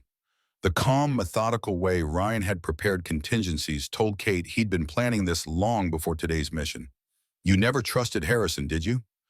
"Let's just say I had questions about certain operational parameters that didn't add up." Ryan straightened as Miller approached. "Debrief in 15. Be thorough with Davis first." In the medical tent, Kate worked rapidly but carefully, ensuring Davis was properly stabilized and his treatment plan clearly documented for the base medical staff. Her mind, however, was calculating escape routes, cataloging potential weapons, assessing the timing of guard rotations around the perimeter, all the training her grandfather had instilled that she'd pretended to forget. As she finished, she slipped the bullet fragment from Tora's wound into her pocket alongside the shell casing around her neck. Evidence. Proof of what was happening here if they made it out alive. The command tent was crowded with the surviving members of the operation, tension evident in the stiff postures and watchful eyes of Ryan's team. Harrison stood at the front, maps of the operational area displayed behind him, his silvering hair catching the harsh fluorescent light. "Operation Crimson Dawn was compromised," Harrison began without preamble. "Intelligence suggests a leak somewhere in the command chain." Ryan stepped forward. "With respect, sir, this wasn't a leak. This was a deliberate setup. The enemy knew our exact route, had pre-positioned assets including electronic warfare capabilities, and executed an ambush that demonstrates intimate knowledge of our tactical plans." Harrison's expression remained neutral. "And what's your assessment of the source of this setup, Captain?" "Unknown at this time, sir, but the operational signature strongly suggests Cerberus Military Solutions." "The same Cerberus you encountered in 2016, Harrison noted. "An interesting coincidence." Kate watched the exchange carefully, noting how Harrison steered the conversation toward Ryan's past encounters rather than addressing the current situation. A classic interrogation technique, shift focus to put the subject on defensive footing. "No coincidence, sir," Ryan countered. "Cerberus has been operating in this region for at least 18 months. We've documented at least 7 incidents of their personnel engaging in operations inconsistent with stated coalition objectives." Harrison turned to Kate. "In your assessment, Dr. Sullivan, you demonstrated some unexpected skills in the field today." All eyes turned to her. The room fell silent, the air heavy with unspoken questions. "The ambush was professionally executed using protocols developed by Eagle Team in the 1980s, Kate stated evenly. "Specifically a triangulated sniper deployment with overlapping fields of fire, followed by air assets for fire superiority. The timing and precision suggest advanced knowledge of our movements." "Eagle Team," Harrison repeated slowly. "Your grandfather's old unit, the one that officially never existed." "The same unit you served in, Colonel," Kate replied, meeting his gaze directly. "Alongside Richard Stanton, who now commands Cerberus operations in this region." A flicker of something surprise anger calculation crossed Harrison's face before his professional mask returned. "Your grandfather shared classified information with a civilian. That's troubling." "He shared information with family when he suspected corruption within the organization he'd served faithfully for decades," Kate corrected. "Corruption connected to Prometheus Protocol." The temperature in the room seemed to drop 10 degrees. Harrison's eyes narrowed slightly. "Prometheus Protocol is beyond your clearance level, Dr. Sullivan. Beyond everyone's in this room except mine." He turned to the team. "You're dismissed. Get some rest. We'll continue this discussion tomorrow after a full intelligence assessment. Ryan stepped forward. Sir, with respect, we need to address the immediate security situation. If Cerberus has penetrated our operational security, that will be all, Captain. Harrison cut him off his tone, leaving no room for debate. Security measures are being implemented as we speak. Dr. Sullivan, remain behind. I need your medical assessment of Sergeant Davis's condition. As the team filed out, Kate caught Ryan's subtle nod toward his watch. 15 minutes. Whatever he'd planned would happen in 15 minutes. When the tent emptied, Harrison moved to the entrance, securing the flap before turning back to Kate. His demeanor shifted, the military formality replaced by something more personal, almost regretful. You're so much like him, Harrison said quietly. The same determination in the eyes, the same inability to let things go. Things like the truth, Kate challenged, like what really happened in Syria. Harrison sighed heavily, moving to a locked cabinet from which he withdrew a bottle of bourbon and 2 glasses. William never understood that the world changed after the Cold War, that protecting America's interests required a more flexible approach. Flexible enough to include assassination, destabilizing governments, and eliminating anyone who asked too many questions. Kate remained standing, refusing the offered glass. Prometheus Protocol wasn't about protecting America, it was about profit.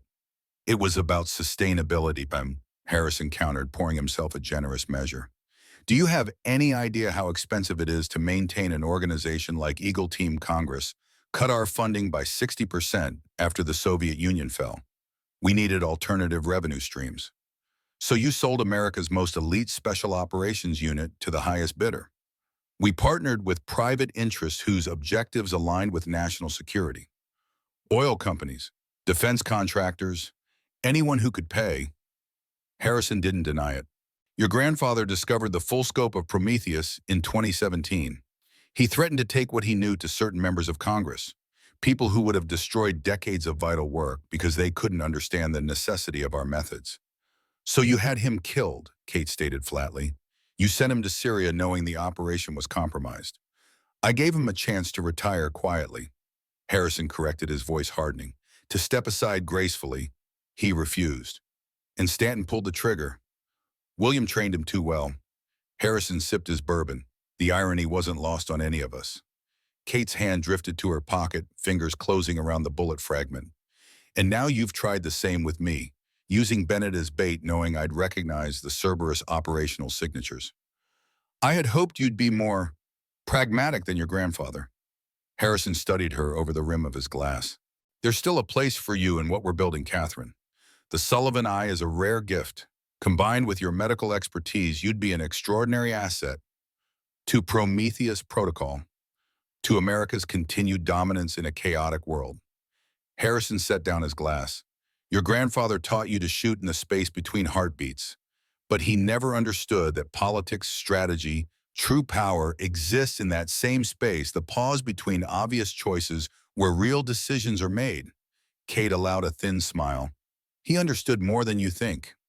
A distant explosion rocked the base, followed immediately by the wail of alarms.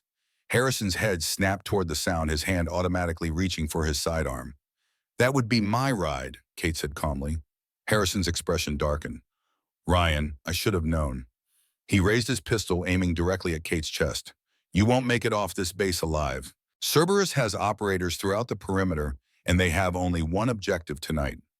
To eliminate me just like my grandfather, Kate finished. Because I know too much. Because you're a Sullivan, Harrison corrected. Stubborn, self-righteous, and incapable of seeing the bigger picture. Kate's stance shifted subtly, the Sullivan Eye calculating distances, angles, the time it would take Harrison to squeeze the trigger versus her own movement options. That's where you're wrong, Colonel. The Sullivan Eye sees everything, including the fact that your pistol hasn't been properly maintained. The firing pin is fractionally misaligned, visible in the slight asymmetry of the hammer housing. Harrison's gaze flickered down to his weapon for a split second, all the opening Kate needed. She moved with the explosive speed her grandfather had drilled into her since childhood, closing the distance before Harrison could correct his mistake. One precise strike to his wrist sent the pistol clattering to the floor. A second blow to his solar plexus doubled him over, gasping for breath. Kate secured the weapon, ejecting the magazine, and clearing the chamber with practiced efficiency. My grandfather was right about the firing pin, she said, examining the pistol. But wrong about one thing: he always said never to bluff about mechanical failures. Sometimes, though, the right lie can create the space between heartbeats you need. Harrison straightened slowly, pain evident in his movements, but dignity intact. You won't get far. Stanton has a team en route to this base as we speak. I'm counting on it, Kate replied, securing his hands with plastic zip ties from a nearby equipment case. Ryan isn't the only one who's been making contingency plans. Another explosion closer this time shook the command tent. Gunfire erupted from the direction of the motor pool, Ryan's diversion in full effect. Kate moved to the communications console, entering a series of commands that caused the system to whir to life. One more thing before I go. She removed the bullet fragment from her pocket, holding it up to the light. Specialized ammunition, custom-made for Cerberus operations. The same type used to kill my grandfather in Syria. Harrison's expression remained impassive, but his eyes betrayed recognition.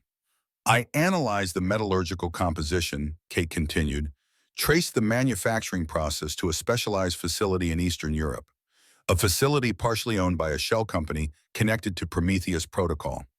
Circumstantial evidence at best, Harrison scoffed. It would never stand up to scrutiny. Maybe not alone, Kate agreed, but combined with the complete operational records my grandfather secured before his death, plus your confession about Syria that I've just transmitted to 3 separate secure servers, I think that changes the equation. Harrison's eyes darted to the communications console, noting the active recording light for the first time. The color drained from his face. Who, he demanded, who has the files? People my grandfather trusted, people beyond your reach, or Stanton's? Kate moved toward the tent entrance. People who believe in what Eagle Team was supposed to be, not what you turned it into. Outside the base had erupted into carefully orchestrated chaos. The diversionary explosions had targeted non-essential areas, fuel drums, empty storage containers, creating maximum confusion with minimal risk to personnel. Through the smoke and commotion, Kate spotted Ryan directing his team toward the motor pool, where 3 Humvees waited with engines running. She paused at the tent flap, turning back to Harrison. My grandfather once told me something about Eagle Team's original purpose. He said, we don't exist to serve America's interests. We exist to protect America's principles. You forgot the difference. Kate slipped into the night, navigating the chaotic base with the fluid efficiency her grandfather had taught her. Keeping to shadows, utilizing blind spots in the security cameras, she made her way to the rendezvous point Ryan had established. As she approached the idling Humvees, Ryan spotted her and nodded once. Harrison. Secured, won't be raising the alarm.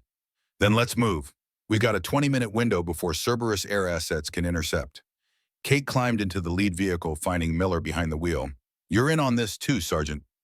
After what I saw you do out there today, Miller replied, shifting the Humvee into gear. I figure anyone Harrison wants dead is probably worth keeping alive. The small convoy roared through the base's side entrance, the guards having been strategically reassigned by Ryan minutes earlier. As they cleared the perimeter, Kate felt the weight of the brass cartridge against her skin, her grandfather's final message guiding her path even now.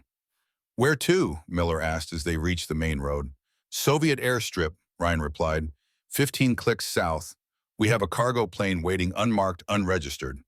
And after that? Kate asked. Ryan's expression was grim but determined. Montana, your grandfather's place. We need the rest of his files if we're going to expose Prometheus Protocol completely. The mountains rose around them, ancient sentinels, watching yet another small human drama play out against their timeless backdrop. Kate realized that the path she'd been avoiding for 18 years had finally found her, regardless of her attempts to choose a different direction. The Sullivan Eye had awakened fully, and there would be no going back. The abandoned gas station stood unchanged against the Montana landscape, its weathered exterior giving no hint of the sophisticated facility hidden beneath. Kate unlocked the padlocked front door with the key she'd kept all these years, leading Ryan and Miller into the dust-covered interior. This is it, Miller asked skeptically. Doesn't look like much. That's the point, Ryan replied, his experienced eye noting the carefully maintained state of apparent abandonment. Perfect cover. Kate moved to the back office, shifting the heavy metal desk to reveal the trap door in the concrete floor. My grandfather established this location in the 1970s as one of Eagle Team's secure facilities. When he began suspecting corruption within the organization, he turned it into his personal operations center. Below the bunker remained exactly as she remembered it: communications equipment, weapons racks, maps covering the walls, filing cabinets filled with classified documents. The air was stale but not musty, indicating the environmental systems were still functioning despite years of disuse. My God, Miller breathed, taking in the sophisticated setup. This place is better equipped than most of FOBs I've served on. Ryan moved to the communications array, examining it with professional interest. Some of this equipment is decades old, but the principles are sound. With a few upgrades, we could have a fully functional operations center. That won't be necessary, Kate replied, moving to a specific filing cabinet. We're not staying long, just long enough to retrieve the files my grandfather compiled on Prometheus protocol. She entered a complex combination into a hidden keypad, and the cabinet slid aside to reveal a concealed safe. Another combination, this one the date of her first shooting lesson with William, opened the reinforced door. Inside lay several external hard drives, a stack of leather-bound journals, and a sealed envelope with her name written in her grandfather's distinctive handwriting. Is that everything? Ryan asked. All the evidence my grandfather gathered on Prometheus protocol, Kate confirmed. Financial records, operational details, the connections to corporations and compromised officials. Everything we need to expose them. And destroy Eagle Team in the process, Miller noted quietly. Kate shook her head. Not destroy, restore. Return it to what it was meant to be: a shield against genuine threats to America, not a mercenary force for corporate interests. As she packed the materials into a secure case, Ryan's satellite phone buzzed with an incoming message. His expression darkened as he read the text. Stanton's mobilized. Satellite imagery shows a convoy heading this way from the regional airport. 8 vehicles, estimate 20 operators minimum. How long? Kate asked, continuing her methodical packing. 30 minutes, maybe less. She closed the case with a decisive click. Then we need to prepare. My grandfather built this place with defense in mind. Against 20 professional operators, Miller questioned.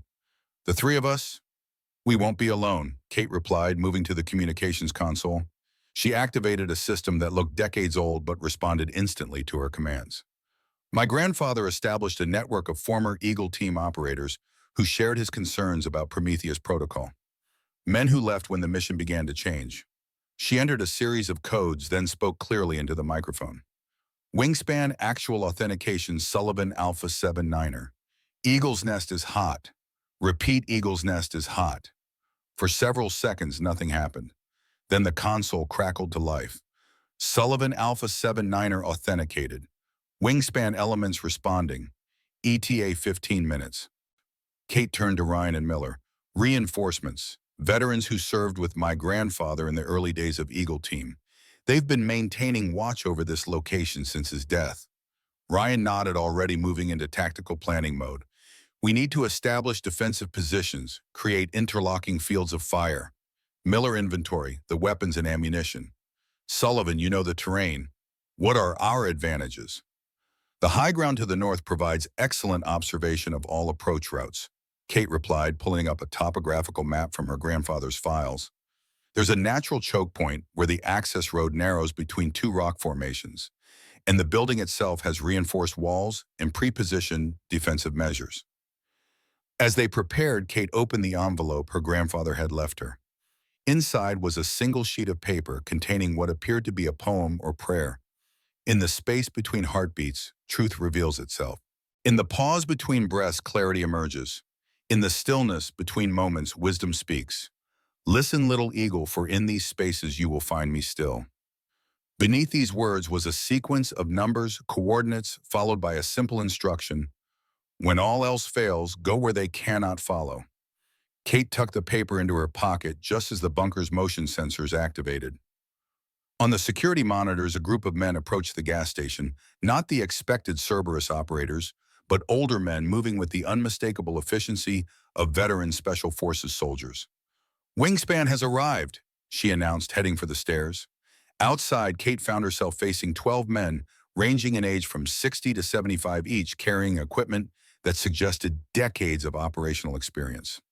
Their leader, a tall man with silver hair and the weathered face of someone who had spent a lifetime in harsh conditions, stepped forward. "James Cooper," he introduced himself. "I served with your grandfather in the original Eagle team. These men did too." He gestured to the group behind him. "When William contacted us about Prometheus Protocol, we established a monitoring network. Been waiting for that authentication code for 4 years." My grandfather knew this day would come, Kate realized. Cooper nodded grimly. He predicted exactly how it would play out. Said Stanton would eventually come for you, just like he came for William. "And you've been watching all this time. William Sullivan saved each of us at least once," Cooper replied simply. "We owed him this much." Ryan emerged from the bunker, quickly assessing the new arrivals with a professional eye. "Stanton's team is 20 minutes out. You gentlemen up for a fight?" Cooper's weathered face broke into a fierce grin. "Son, we've been preparing for this fight since before you were born." He turned to his team. "Establish defensive positions according to Protocol 7. You all remember the drill." As the veterans moved with practiced efficiency to their assigned positions, Cooper turned back to Kate. "Your grandfather left something for you. Something he said you'd need when this day came." He led her to a concealed storage locker behind the gas station, unlocking it with a key from around his neck. Inside, resting in a custom case, was a rifle Kate recognized instantly, her grandfather's prized weapon, a custom Remington 700 with specialized optics and a distinctive cheek rest that had been perfectly fitted to the Sullivan family's unique facial structure. "He called it the Sullivan Legacy," Cooper explained, "said it was meant for the next generation when the time came." Kate lifted the rifle reverently, the weight and balance instantly familiar, despite the years since she'd last held a similar weapon. Every contour seemed designed specifically for her hands, her eye, her unique way of processing visual information. "Take position on the north ridge," Cooper instructed. "Best vantage point for that eye of yours." As she prepared to move out, Ryan joined her. "Sullivan," he said quietly, "whatever happens here, the evidence has to get out. I've arranged a backup extraction if things go sideways, small airstrip 20 miles west, pilot on standby." Kate nodded her understanding. "The mission comes first." "Your grandfather's mission," Ryan corrected, "exposing Prometheus Protocol and restoring Eagle Team's original purpose." From her position on the North Ridge, Kate had a perfect view of the approaching convoy, 8 black SUVs moving with the precision of a military unit rather than a private security detail. Through her scope, she could make out the lead vehicle where Richard Stanton himself sat in the passenger seat directing the operation. The man who had killed her grandfather. The man who had betrayed everything Eagle Team stood for. The Sullivan Eye calculated distances, wind speed, angle of approach. At this range, approximately 1,200 meters, most snipers would consider the shot challenging, but not impossible. For the Sullivan Eye, it was well within capabilities. Kate's finger rested lightly on the trigger, her breathing slowing to the familiar rhythm her grandfather had taught her. In the space between heartbeats, she could take the shot that would eliminate Stanton before the battle even began. But that would be vengeance, not justice. And William Sullivan had taught her the difference. Instead, she targeted the engine block of the lead vehicle, a precision shot that would disable the SUV without necessarily causing casualties. In the space between heartbeats, she squeezed the trigger. The rifle bucked against her shoulder, the sound echoing across the Montana landscape.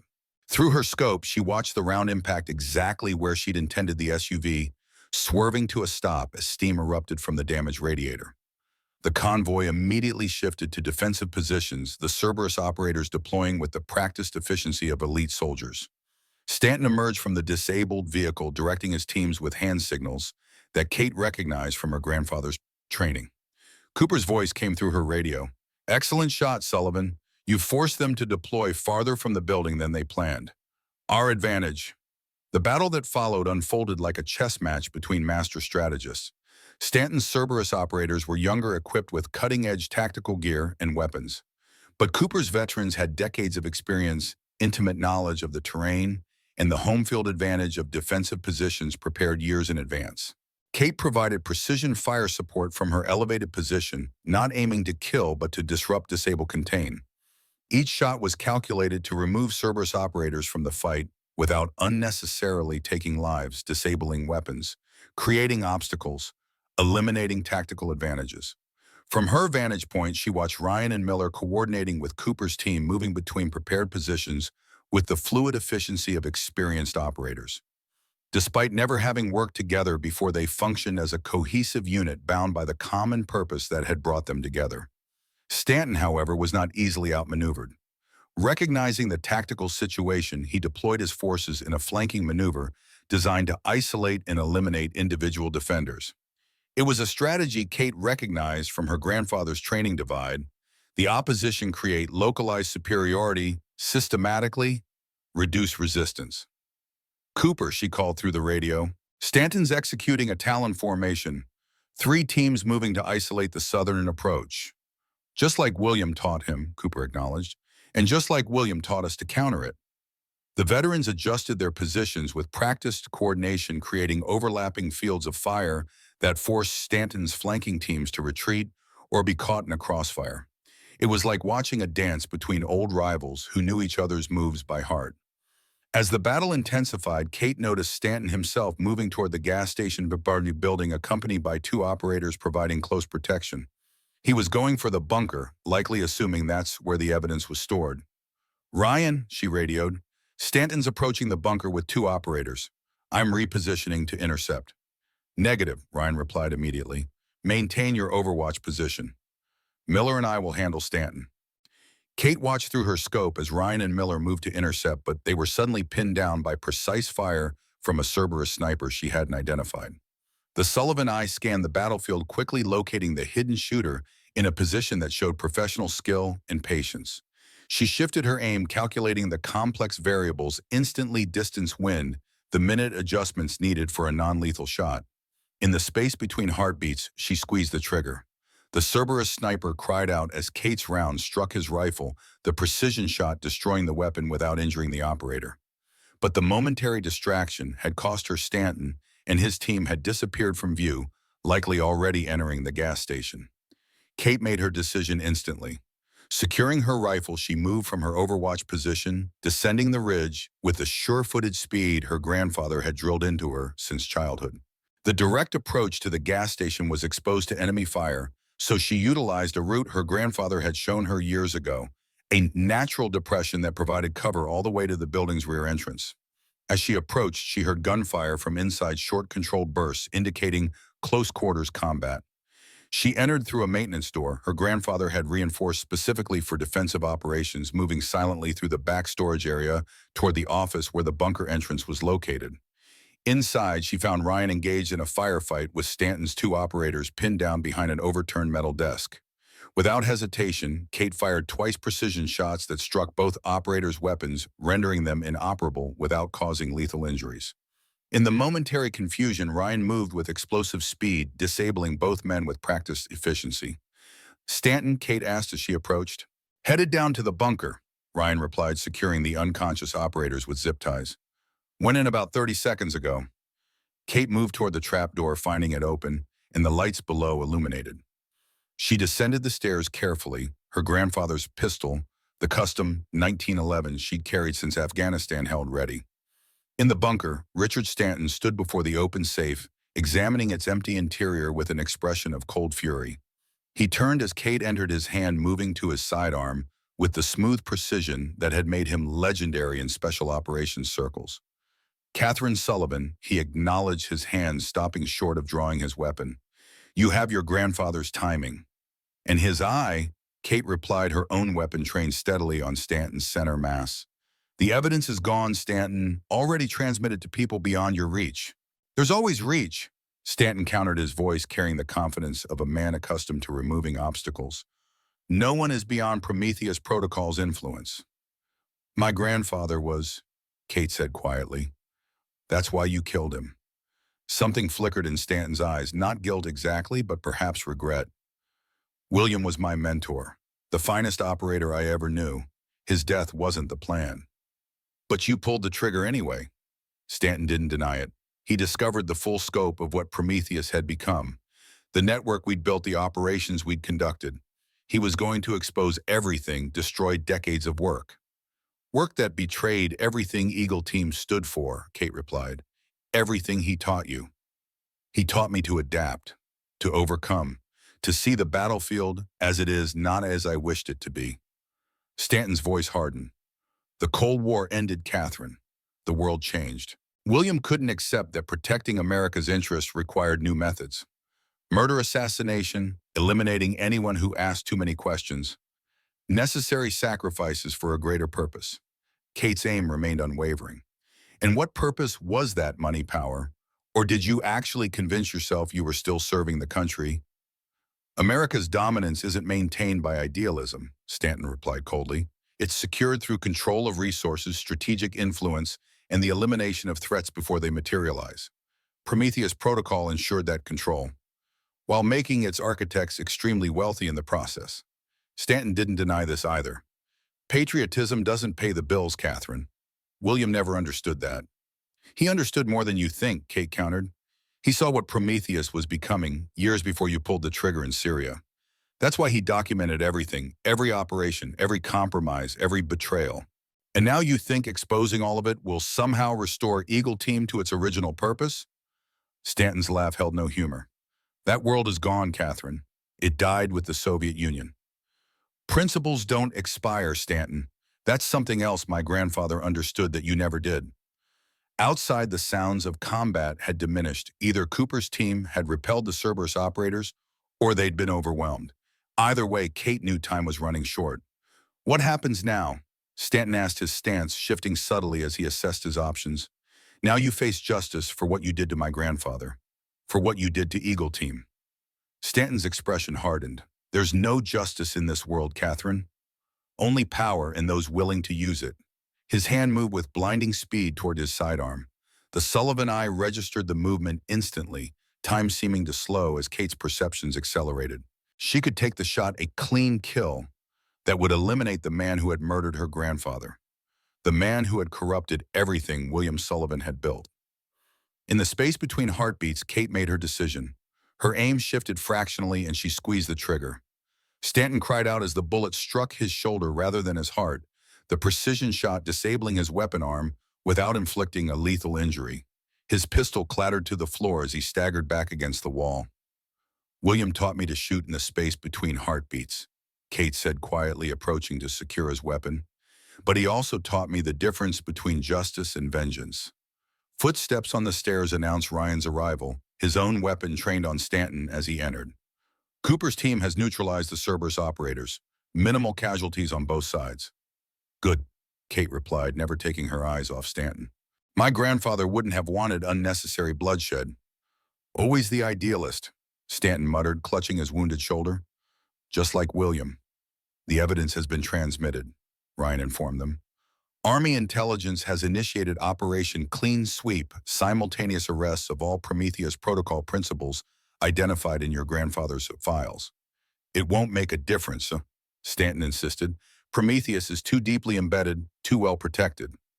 Maybe, Kate acknowledged, but the truth is out now, and that's a start. As they secured Stanton for transport, Kate found herself standing before the wall of photographs her grandfather had maintained, images of Eagle Team operations, spanning decades, faces young and determined, committed to a purpose greater than themselves. Among them, she found the picture that had caught her attention years ago as a teenager, her grandfather standing beside a younger Richard Stanton. Both men smiling with the easy camaraderie of warriors who trusted each other completely. He was proud of you once, she said to Stanton, as Ryan led him toward the stairs, said you were the finest student he ever trained. Something flickered in Stanton's eyes, perhaps the ghost of the man he had once been before ambition and pragmatism had corrupted his purpose. He was the best of us, Stanton admitted quietly. I just couldn't afford to be like him anymore. As they emerged from the bunker into the Montana sunlight, Kate found Cooper waiting, his team having secured the Cerberus operators who had survived the engagement. Just like old times, the veteran remarked, surveying the aftermath with the practiced eye of someone who had seen too many battlefields. William would have appreciated the tactical execution. And on the restraint, Kate added, noting that despite the intensity of the firefight, there had been remarkably few fatalities. The Sullivan eye isn't just for taking life. Cooper nodded his understanding. What happens now? Ryan answered as he secured Stanton in one of the remaining operational vehicles. Army intelligence has extraction teams inbound. The evidence goes to a joint task force established specifically to investigate Prometheus Protocol, and Stanton faces justice for Syria. An Eagle Team, Cooper asked, his gaze meeting Kate's. That depends, she replied, on whether there are still people who believe in its original purpose. Cooper's weathered face broke into a smile that took years off his appearance. William always said the right person would come along when Eagle Team needed redemption. He nodded toward the horizon where the distant sound of approaching helicopters could be heard. Looks like that time has come. The autumn rain fell in a gentle mist across the hallowed grounds of Arlington, beating on the polished surface of the newly installed headstone. William Eagle Eye Sullivan's military service was finally acknowledged in full. No more redacted records or classified omissions. The official recognition of his decades with Eagle Team, amended to acknowledge his role in operations spanning 3 continents, represented partial justice for a man whose dedication to principle had ultimately cost him his life. Kate stood before the groom in her dress uniform, the silver oak leaves of a lieutenant colonel catching the subdued light. After the Prometheus Protocol revelations, the Pentagon had offered her a unique position heading a new oversight division designed to prevent similar corruption from taking root in special operations communities. Beside her, Captain Ryan, now Major Ryan, waited respectfully.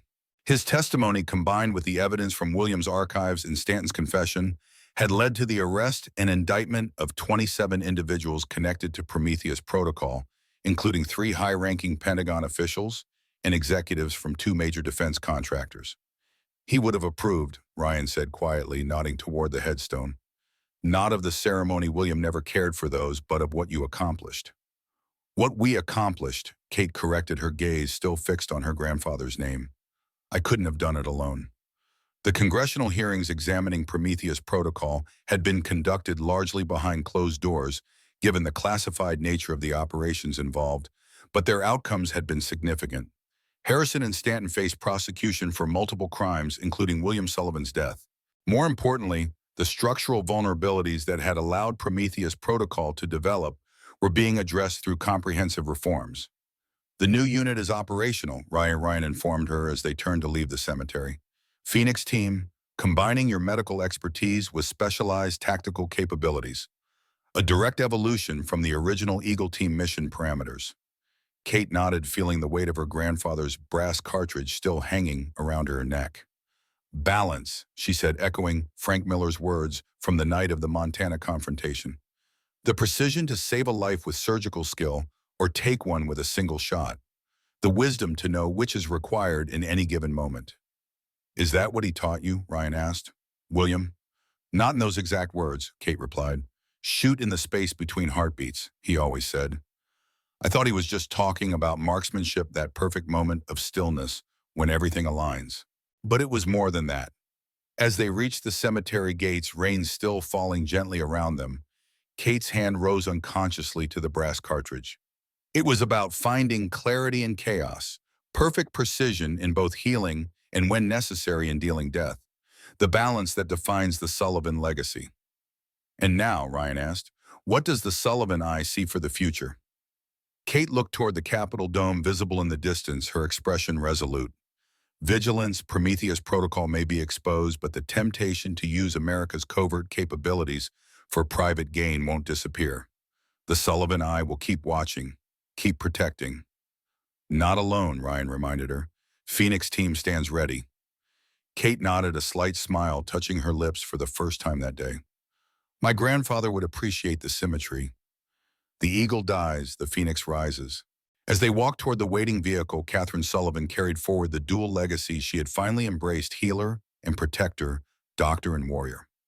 The Sullivan Eye would continue its generations-long mission, watching over the nation her family had served since its founding, guarding against threats both external and internal.